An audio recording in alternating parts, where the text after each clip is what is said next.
예, 지난 한 주간 저는 러시아 블라디보스토크,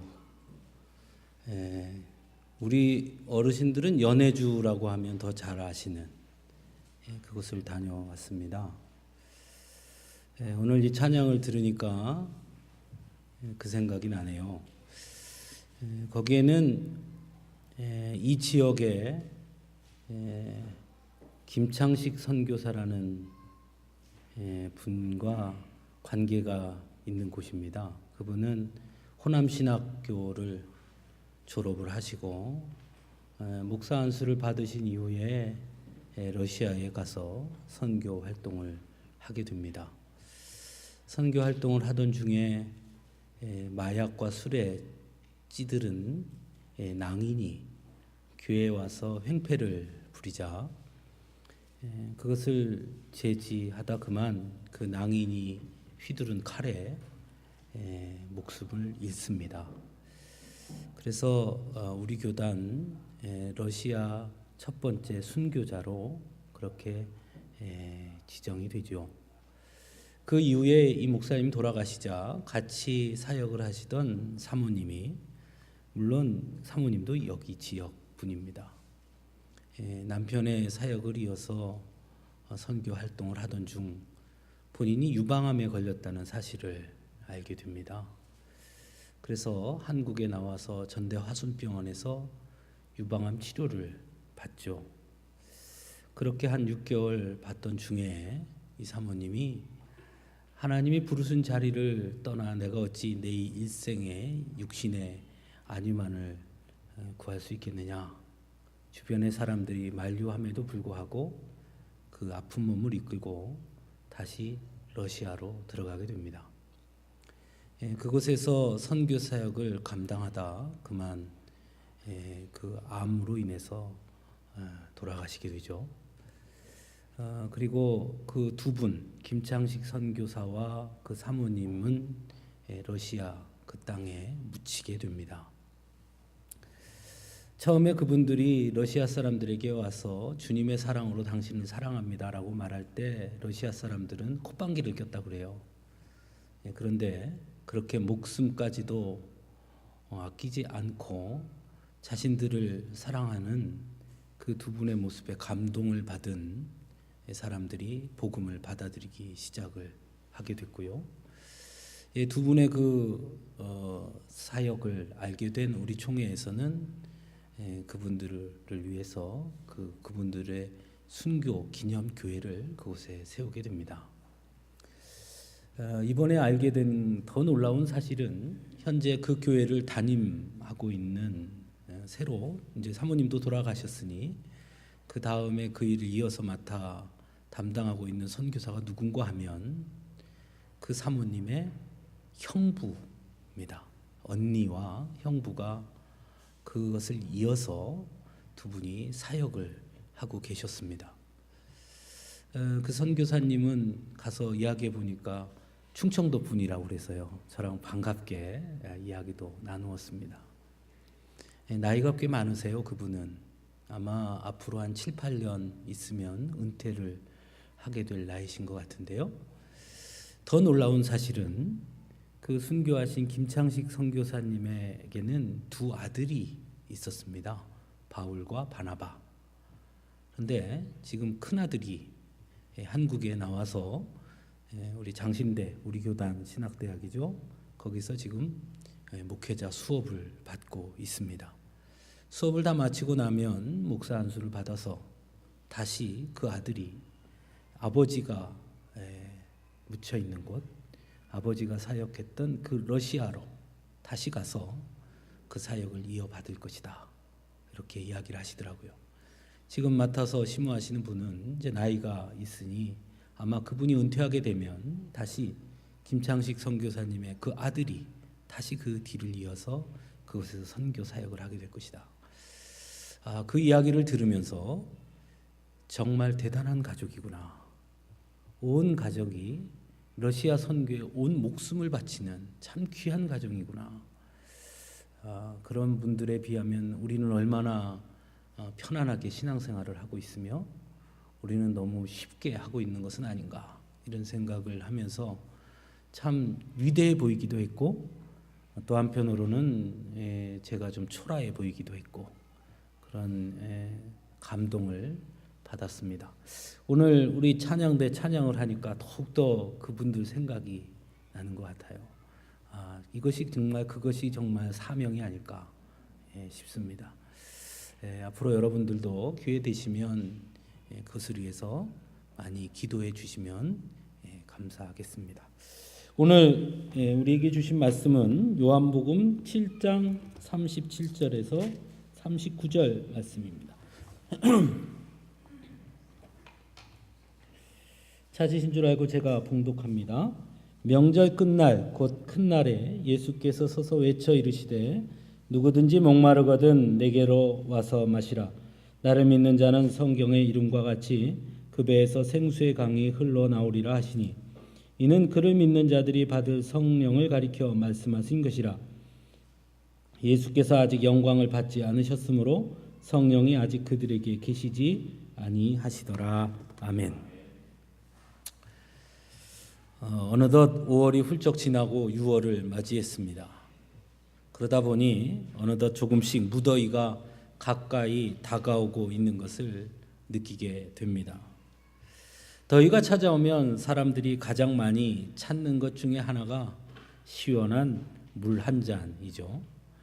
아무리 맛있는 주스나 콜라, 사이다 같은 음료수가 있더라 하더라도 무더위의 갈증을 해소하는 데에는 사실 생수만한 것이 없는 것 같습니다. 그래서 때로 더위를 느낄 때마다 시원한 생수의 소중함을 느끼게 되곤 합니다. 하지만 단순한 이런 더위의 문제나 육체적 갈증을 넘어선 오늘을 사는 현대인들이 느끼게 되는 좀 더 내면적인 갈증은 없는 것일까 하는 생각을 해보게 됩니다. 가속화된 경쟁사회 속에서 앞만 보고 달려온 일상 속에서의 그 탈진으로부터 찾아오는 내면적 갈증이 오늘을 살아가고 있는 현대인들에게 있는 것은 아닌가 하는 생각을 해보게 됩니다. 행복한 삶을 위해 그저 열심히 달려왔고 또 달려가고 있지만 어느 순간 문득 돌아본 자신의 삶 속에서 스스로를 잃어버린 자신의 모습을 발견하게 되고 결국은 도대체 왜 그렇게 달려온 것인지 그리고 나는 지금 무엇을 위해 달려가고 있는 것인지조차 망각해버린 채 그저 거대한 사회의 틀 속에 맞추어져 있는 부속품이 되어가 버리고 있는 것은 아닌가 하는 자신을 발견하게 되고 거기에서 오는 무력감, 허무감들은 우리로 하여금 갈증을 느끼게 하는 것 같습니다. 또는 여전히 열심히 살아가고 있지만 삶의 무게는 점점 더 커져만 가는 것 같은 그러한 상실감 또한 우리에게 갈증을 느끼게 합니다. 더 나은 삶을 꿈꾸지만 분명한 사회적 한계의 부딪힘으로부터 찾아오는 절망감 또한 우리의 내면의 갈증을 크게 느끼게 하는 것 같습니다. 그래서 어떤 이들은 그럼에도 불구하고 자신의 내면적 갈증을 애써 외면하며 더욱 앞만 열심히 보며 달려가는 분도 있습니다. 또 어떤 분들은 이것저것 나름대로의 방법을 찾아보곤 합니다. 운동을 통해서 또는 등산을 통해서 또는 여러 가지 취미 생활을 통해서 내면적 갈증, 내면적 목마름을 해소하기 위한 노력을 기울여 보기도 하게 되지요. 그리고 때로 이러한 노력들은 어느 정도 우리 내면의 갈증을 해결해 주는데 도움을 주는 것 같기도 합니다. 전부는 아니라 할지라도 말입니다. 하지만 이러한 내면적 갈증보다 더욱 큰 문제가 있지요. 그것은 바로 근본적인 갈증입니다. 더 문제는 이 갈증은 인간의 노력으로는 결코 해결할 수 없는 갈증이라는 것입니다. 성경은 이것을 영적 갈증이라고 말합니다. 즉 하나님의 창조물이지만 결국 죄로 인해 하나님과의 단절을 맞이할 수밖에 없었던 인간의 근원적 목마름, 근원적 갈증, 이것을 영적 갈증이라고 말하는 것이죠. 시편 42편 저자는 그래서 사슴이 시냇물을 찾아 갈급함같이 내 영혼이 주를 찾기에 갈급하니이다 라고 노래함으로써 즉 근원적인 영혼의 갈증이 우리에게 있음을 증거하고 있습니다. 그러므로 더욱 그리스도인인 우리에겐 육체적인 갈증을 해결하는 것도 중요하고 내면적 갈증을 해결하는 것도 중요하지만 더욱더 이 영적 갈증을 해결하는 것이 더 중요하다 할 수 있을 것입니다. 여러분은 어떠십니까?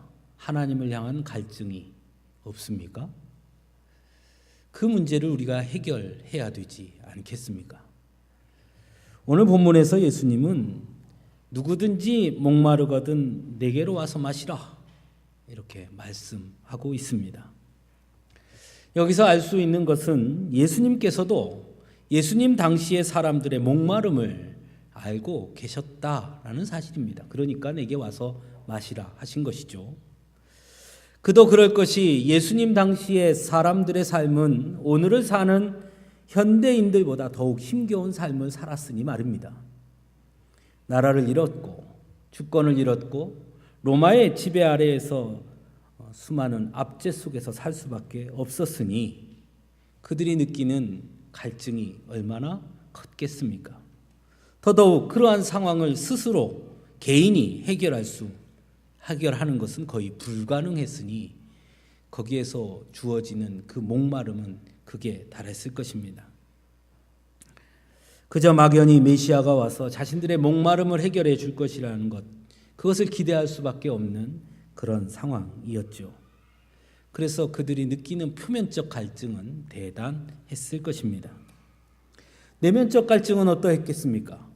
스스로 하나님의 선민이라고 자부했던 그들이 나라를 빼앗기고 결국 이방인들의 지배 아래에 놓여 있다는 현실은 그들 내면에도 깊은 상처를 주기에 충분했을 것입니다. 결국 그것은 하나님께서 자신들을 버렸고 자신들과 하나님과의 관계는 이제 끊어졌다라고 생각하게끔 만드는 영적 갈증으로까지 이어지게 했던 것이죠. 그래서 예수님께서 내게로 와서 마시라라고 하신 말씀은 그들의 갈증, 즉 표면적인 갈증이나 내면적 갈증의 문제만이 아니라 더 그것을 뛰어넘는 영적 갈증의 문제를 보고 계셨다라고 할 수 있습니다. 더욱이 오늘 본문의 시작이 명절 끝날 곧 큰 날에 예수님께서 서서 외치셨다라고 기록함으로써 예수님께서 이 말씀을 하시는 1차적 대상이 유대인이라는 것을 분명하게 표현하고 있습니다. 여기서 말하는 명절은 단순한 우리 추석, 설 이런 명절을 뜻하는 것이 아니라 유대인들의 명절, 즉 율법으로 규정된 하나님과 관계된 명절을 의미하는 것이죠. 우리가 잘 아는 대로 유대인에게는 3대 명절이 있었죠. 유월절, 초막절, 칠칠절. 이것이 유대인들의 3대 명절입니다. 특별히 오늘 본문에서 말하는 명절은 아마도 초막절인 것으로 보입니다. 이 초막절은 유대인 조상들, 즉 출애굽한 유대인들이 광야에서 방황하던 시절 하나님께서 자신들에게 베풀어 주셨던 그 은혜를 기억하고 기념하기 위해 제정된 그런 절기입니다. 그래서 이 절기가 되면 초막을 짓고 일주일 동안 그 초막 안에서 생활을 하면서 하나님께서 자신들에게 베풀어 주셨던 은혜를 기억하며 보내는 절기인 것입니다. 그런데 그러한 명절을 지킨 유대인들이, 즉 명절 끝날이 되었지만 여전히 그들이 갈증을 느끼고 있었다는 것입니다. 하나님의 은혜를 기억하고 하나님이 자신들에게 베풀어 주셨던 은혜를 기억하며 절기를 지내고 하나님 앞에 제사했던 그들이었으나 그 명절이 끝나는 그 시점에도 여전히 그들은 목마름을 해결하지 못했다는 것입니다. 그래서 예수님께서 그들에게 누구든지 목마른 자들은 내게로 와서 마시라 라고 말씀하고 있습니다. 여기서 우리가 알 수 있는 것은 영적 목마름, 영적 갈증은 그렇게 쉽게 해결되지 않는다는 것입니다. 그런 의미에서 이 오늘 말씀은 오늘을 사는 사람들, 특히 그리스도인, 성도라고 자부하면서도 여전히 영적 갈급함을 해결하지 못한 성도들에게 더욱 중요한 말씀일 수 있는 것이죠. 왜냐하면 우리 역시 수없이 많은 예배를 드리고 있고 또 많은 헌신과 봉사를 함에도 불구하고 여전히 오늘 본문에 등장하는 유대인들처럼 영적 목마름에 갈급해하고 있기 때문입니다. 그런 의미에서 오늘 말씀에서 우리는 이 영적 목마름은 유대인들이 절기를 지키며 제사를 드림과 같은 단순한 형식적 예배를 통해서는 결코 해결될 수 없다는 것을 분명히 또한 깨닫게 됩니다. 오직 영적 갈증은 그래서 예수님께 가서 마시지 않고는 해결할 수 없다는 것이죠. 그래서 예수님이 그렇게 말씀하십니다. 그렇다면 예수님께 가서 마신다라는 것은 무엇을 의미하는 것일까 하는 문제가 남겠죠. 예수님을 마신다? 이게 무엇을 의미하는 것일까? 오늘 본문 39절에서는 그것이 곧 성령을 받는 것임을 분명하게 말씀하고 있습니다. 예수님께로 가서 마시는 것, 그것이 무엇이냐? 그것은 곧 성령을 받는 것이다. 즉 성령을 받지 않고서는 결코 영적 갈증을 해소할 수 없다라는 것입니다.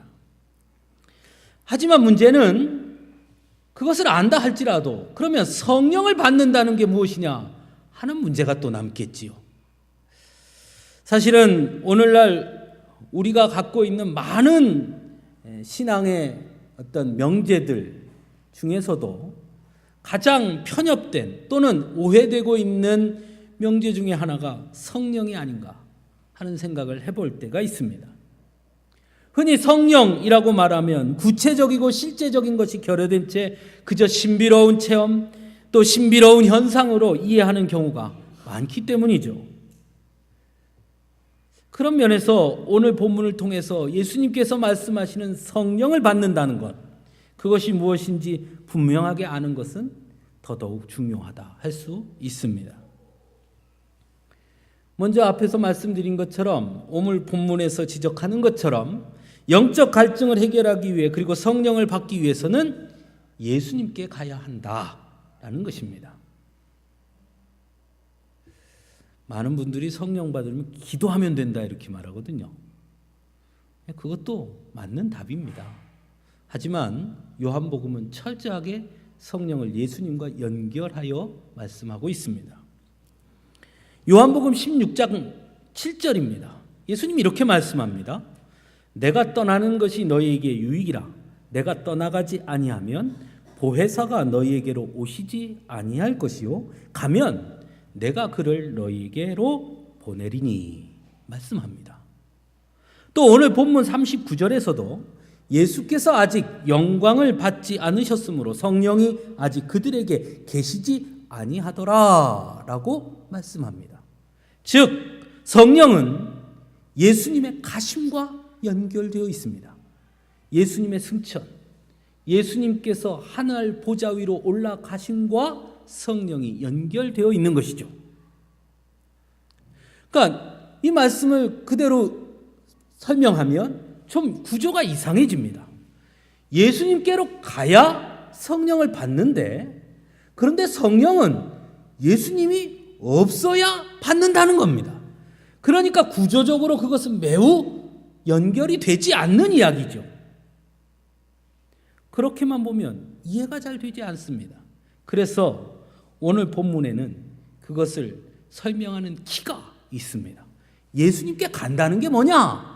그것은 실제로 예수님 앞으로 나가서 예수님을 만나는 것이 아니라 38절에서 증거하듯이 예수님께 나아간다는 것은 곧 예수님을 믿는 것이다 라고 말씀하고 있습니다. 즉 예수님을 믿음으로써 성령을 받게 된다는 것입니다. 그런데 예수님을 믿는다라고 말하는 것 또한 사실은 쉽지 않은 문제이지요. 이 명제는 신앙의 가장 중심적인 명제임에 틀림이 없습니다. 왜냐하면 예수를 믿는 것으로부터 신앙이 시작되는 것이고 기독교의 중심이기 때문이죠. 여러분, 예수님을 믿는다는 게 뭘까요? 제가 이렇게 질문하면 여러분 뭐라고 대답하시겠습니까? 예수님을 믿는다는 게 뭡니까?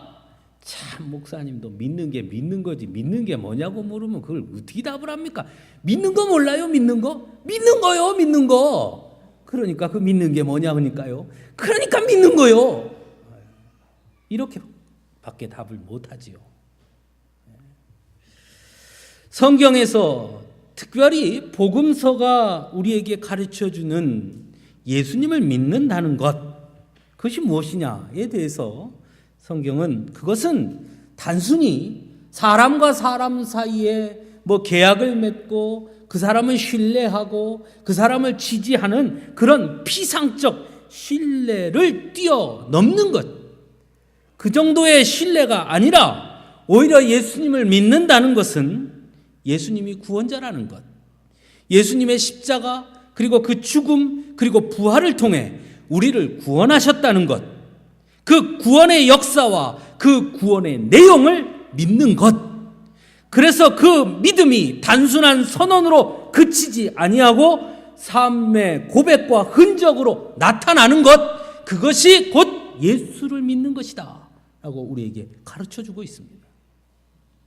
그러므로 예수님을 믿음으로써 성령을 받는다는 것은 단순한 신비적 체험이나 능력을 갖게 되는 것을 의미하는 것이 아닙니다. 그것은 곧 예수님의 구원 사역을 믿고 그 길을 함께 걸음으로 내게 주어진 십자가를 지는 것을 의미하는 것입니다. 그것이 예수님을 믿는 것입니다.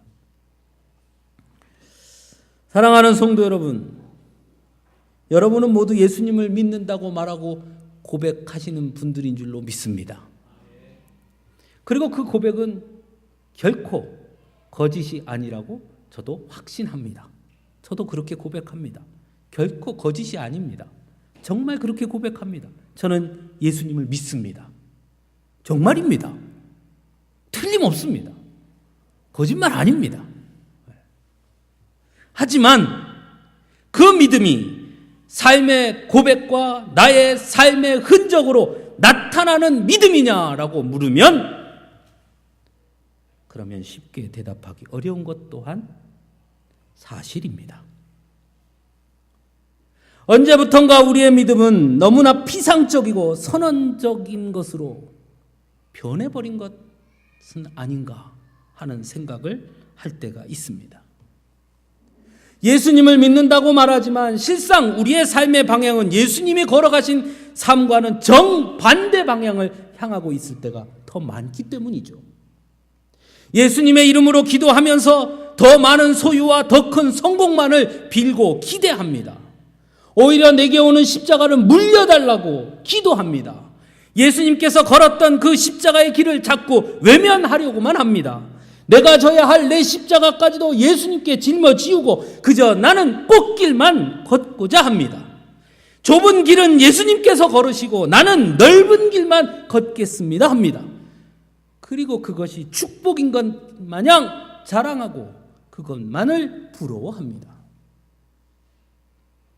그러니 어찌 그것이 삶의 고백과 흔적으로 나타나는 믿음이라 할 수 있겠습니까? 제가 그렇다는 얘기입니다. 성경이 증거하는 예수님을 믿는 것은 그것이 아닙니다. 예수님을 믿는다는 것은 우리를 위해 걸으신 예수님의 구원 사역을 믿는 것이고 그 길에 그래서 동참하게 되는 것입니다. 그래서 나의 십자가를 지고 그 길을 과감하게 따르는 것입니다. 그것이 예수님을 믿는 것입니다. 그래야 성령을 받는다는 것입니다. 예수님의 제자들은 예수님의 공생의 기간 동안 예수님과 함께 동행했습니다. 그러나 그들은 성령을 받지 않았습니다. 왜요? 예수님의 고난의 길을 갈 때 그들은 도망쳤기 때문이지요. 그러나 그들이 후에 예수님이 부활하신 이후에 예수님을 만난 이후에 그들 앞에 닥칠 고난을 알면서도 두려움 없이 나서서 그 고난에 동참하고자 작정했을 때 그들에게 성령이 임했습니다. 그들이 진정 예수님을 믿었던 것입니다. 그렇게 성령을 받는 것입니다.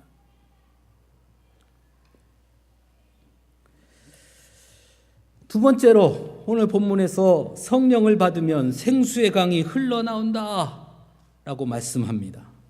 즉 영원히 목마르지 않는다는 것이죠.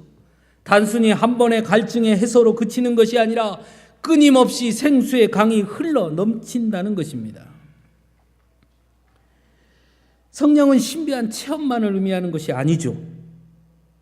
앞에서 말씀드렸듯이 그러나 많은 사람들은 여전히 성령을 무슨 특별한 힘이나 능력 또는 초능력처럼 여기는 경우가 많이 있습니다. 성령 하면 방언, 축사, 신유, 기적 이런 것을 쉽게 떠오르게 되죠. 물론 그것도 성령의 능력의 일부분일 수는 있습니다. 하지만 그것이 성령의 능력의 전부는 아니고 그것이 성령의 전부 또한 더더욱 아닙니다. 성령은 그렇게 값싼 분이 아닙니다. 성경은 성령을 삼위일체 하나님이라고 증거하고 있습니다.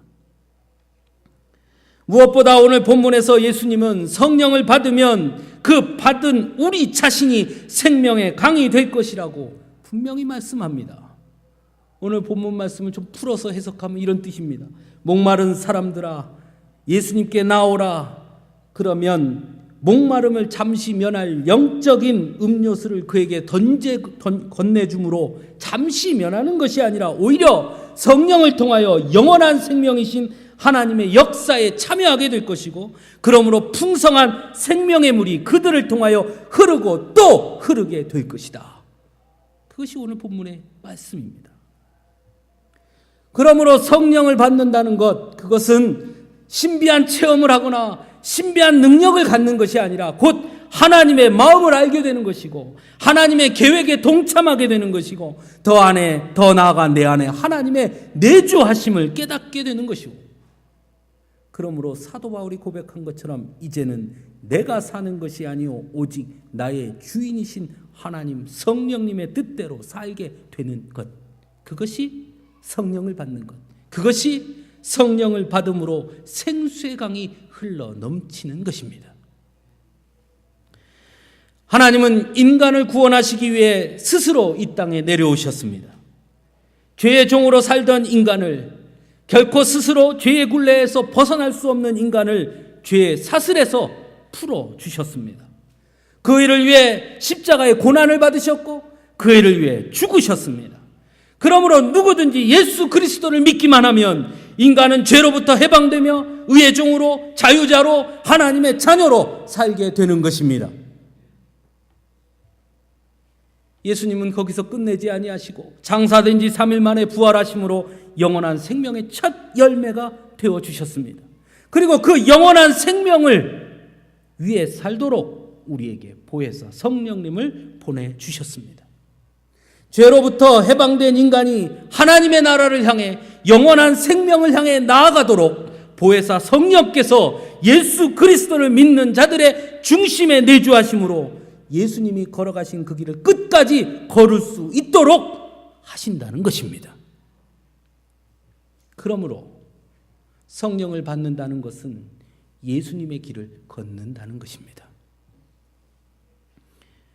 그러므로 예수님의 길을 걷는 것은 결코 우리의 힘만으로 할 수 없다는 것이고 예수님의 길을 걷기 위해서는 반드시 성령을 받아야 한다는 것입니다. 그런 의미에서 오늘날 우리가 예수님이 가신 그 길을 걷지 못하고 있다는 것은 좀 아프지만 인정하고 싶지 않지만 우리가 성령을 받지 못했다는 것입니다.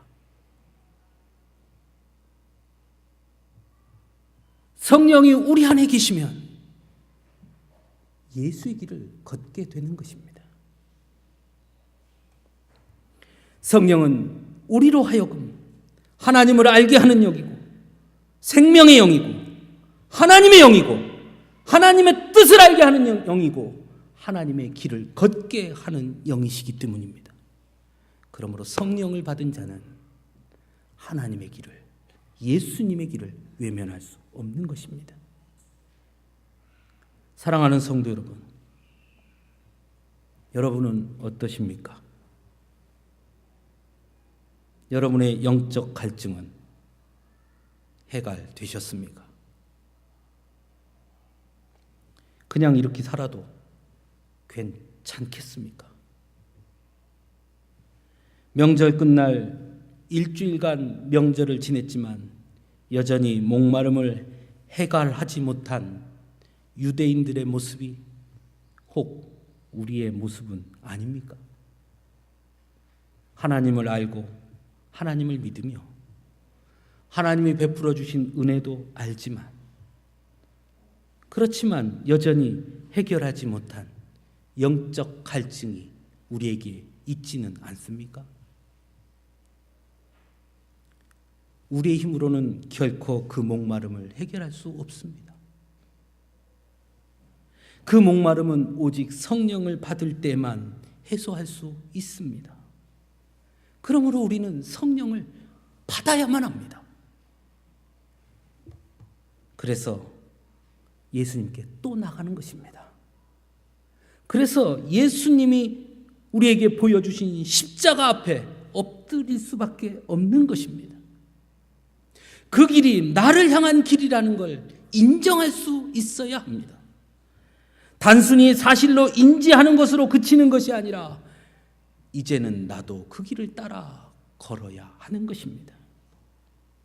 예수님이 가신 그 길이 이제 내 길이라는 것을 인정해야 합니다. 그런 우리들에게 예수님은 성령을 주십니다.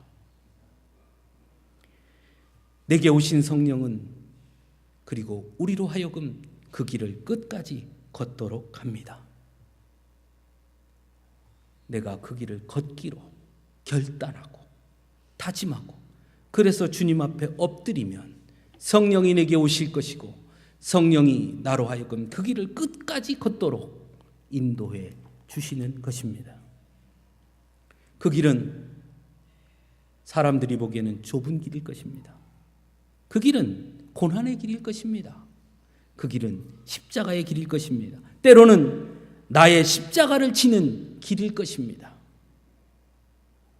하지만 그 길이 생명의 길이고 하지만 그 길이 영원히 목마르지 않는 생수의 강이 흐르는 길임을 믿으시기 바랍니다.